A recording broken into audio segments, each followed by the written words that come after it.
வட மாநில நபர் உயிரிழந்த சம்பவத்தில் உதவி ஆய்வாளர் சஸ்பெண்ட் செய்யப்பட்டிருக்கிறார். மேலும் விவரங்களை செய்தியாளர் சாலமன் வழங்கிட கேட்கலாம். சாலமன் வணக்கம், மேலும் தகவல்களை சொல்லுங்க.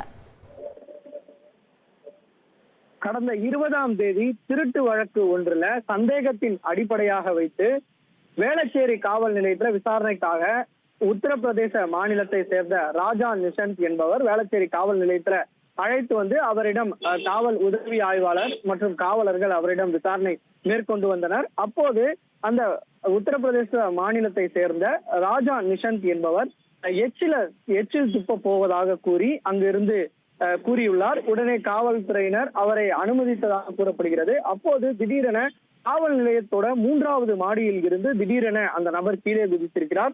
இதுல படுகாயம் அடைந்த அவர் தனியார் மருத்துவமனையில சேர்க்கப்பட்ட நிலையில ராஜா என்பவர் தீவிர சிகிச்சை பிரிவில் அனுமதிக்கப்பட்டு சிகிச்சை பெற்று வந்த நிலையில நேற்று மாலை அவர் சிகிச்சை பலனின்றி உயிரிழந்துள்ளார்.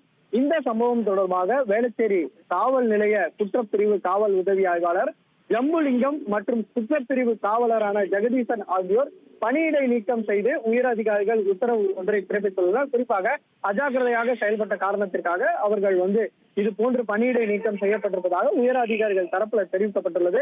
அவரது உடலானது பிரேத பரிசோதனைக்காக தற்போது ராயப்பேட்டை அரசு மருத்துவமனையில வைக்கப்பட்டுள்ளது. இன்று காலை அவருக்கு உடற்கூறு ஆய்வு செய்யப்பட்டு அவரது உறவினர்களும் ஒப்படைக்கப்பட இருப்பதாக கூறப்படுகிறது. காவல் நிலையத்துல அவர் குதித்து உயிரிழந்திருப்பதால தற்போது இந்த வழக்கு விசாரணை மேஜிஸ்ட்ரேட் விசாரணைக்கு உத்தரவிடப்பட்டுள்ளது.